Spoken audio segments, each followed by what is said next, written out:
नमस्कार। Hindi dictation YouTube channel पर आप सभी का स्वागत है। रेडी हो जाइए 5 सेकंड्स में डिक्टेशन लिखने के लिए, जो कि संपादकीय लेख होगा जनसत्ता समाचार पत्र से।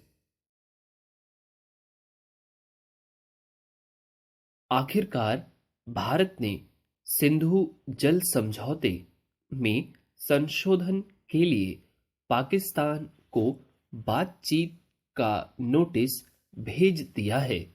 इस तरह उसे 90 दिन के अंदर इस मसले पर वार्ता के लिए आना होगा, मगर वह आसानी से इस नोटिस को स्वीकार कर लेगा, कहना मुश्किल है। दरअसल पिछले 5 सालों से भारत कोशिश करता रहा है कि सिंधु जल समझौते में संशोधन हो, मगर पाकिस्तान इसे लगातार टालता रहा है। पाकिस्तान ने 7 साल पहले भारत की रातले और किशनगंगा पनबिजली परियोजनाओं पर आपत्ति जताते हुए अंतर्राष्ट्रीय मध्यस्थता की अपील की थी।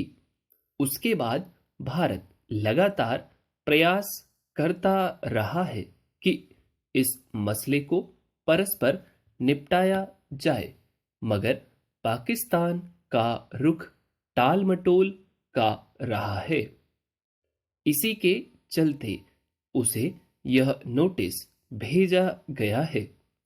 सिंधु जल समझौता करीब 62 साल पहले 6 नदियों ब्यास, सतलुज, रावी, सिंधु, झेलम और चेनाब के पानी की हिस्सेदारी को लेकर हुआ था।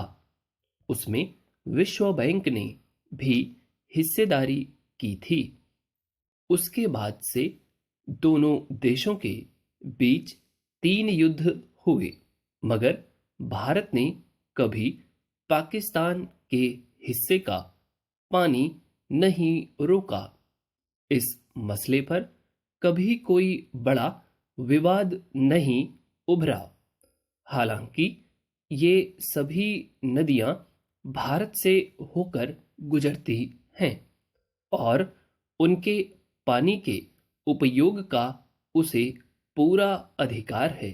फिर भी पाकिस्तान ने उसकी पनबिजली परियोजनाओं पर आपत्ति जाहिर कर दी।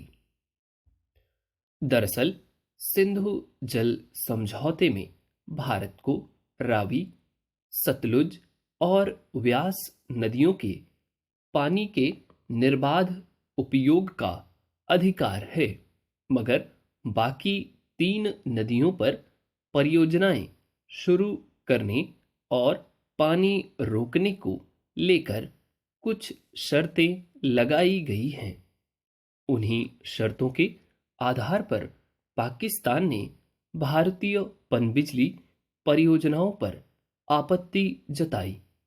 हालांकि हकीकत यह भी है कि इन नदियों का केवल 20% पानी भारत इस्तेमाल कर पाता है और अगर वह पानी रोक दे तो पाकिस्तान में सूखे की स्थिति पैदा हो जाएगी, मगर उसने कभी ऐसा नहीं किया।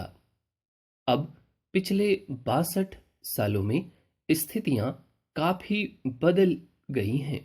भारत की जल संबंधी जरूरतें तो बढ़ी ही हैं। कश्मीर का विशेष दर्जा समाप्त होने के बाद वहां नई परियोजनाओं का रास्ता खुला है। सब जानते हैं कि नदियों के पानी का सबसे अधिक इस्तेमाल सिंचाई और औद्योगिक इकाइयों में होता है। ऐसे में आने वाले समय में भारत को उन नदियों के पानी में हिस्सेदारी बढ़ानी पड़ेगी जिनका बड़ा हिस्सा पाकिस्तान इस्तेमाल करता आ रहा है। कई बार विशेषज्ञ रेखांकित कर चुके हैं कि कश्मीर से होकर गुजरने वाली नदियों के पानी का भारत को अधिकतम उपयोग करना चाहिए, मगर अभी तक अड़चन यह है कि उन नदियों के पानी का संचय करने का कोई प्रबंध नहीं है। सिंधु जल समझौते में एक शर्त यह भी है कि भारत नदियों का रुख मोड़ नहीं सकता। इस तरह अगर नदी जोड़ परियोजनाओं पर काम शुरू हो तो मुश्किल पैदा हो सकती है। मजबूरन भारत अपने हिस्से का बहुत सारा पानी पाकिस्तान की तरफ बह जाने देता है। इस लिहाज से भी जल समझौते में संशोधन की आवश्यकता है, ताकि नदी जोड़ परियोजना शुरू कर मैदानी भागों में पानी की उपलब्धता बढ़ाई जा सके।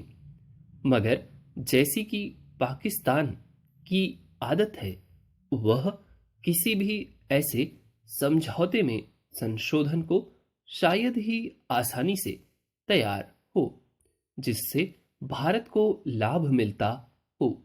मगर 90 दिनों की नोटिस के बाद अगर उसकी तरफ से कोई सकारात्मक प्रतिक्रिया नहीं आई तो भारत का पलड़ा भारी होगा और वह अपने ढंग से कुछ फैसला करने की सोच सकता है। मैं उम्मीद करता हूं आपने डिक्टेशन बहुत अच्छा लिखा होगा। जो कुछ एक आध फ्रेज इसमें आए हुए हैं, ठीक, नदियों के नाम आए हुए हैं, उन पर आप अपनी पकड़ बनाइए, क्योंकि अब ये मैटर, अब 90 दिन तो पाकिस्तान को मिल ही गए हैं, ठीक। तो उस बीच में अलग अलग कभी उधर से कभी इधर से प्रतिक्रिया आएगी कंट्रीज से, ठीक। फिर उसके बारे में न्यूज़पेपर में आर्टिकल्स छपेंगे। तो कुछ समय का ये बंदोबस्त आप लोगों का कर दिया गया है। तो इन नदियों के नाम और आसपास के प्लेसेस के नाम, ठीक, इनकी आउटलाइंस बना के खूब प्रैक्टिस करिए। और चैनल पे नए हैं तो प्लीज़ सब्सक्राइब कीजिए डेली वीडियोस पाने के लिए। इसके अलावा वीडियो अच्छा लगा हो तो आप लाइक कीजिए, कोई सुझाव है तो कमेंट बॉक्स ओपन है, वहाँ पर आप जरूर लिखें। That's all, thank you.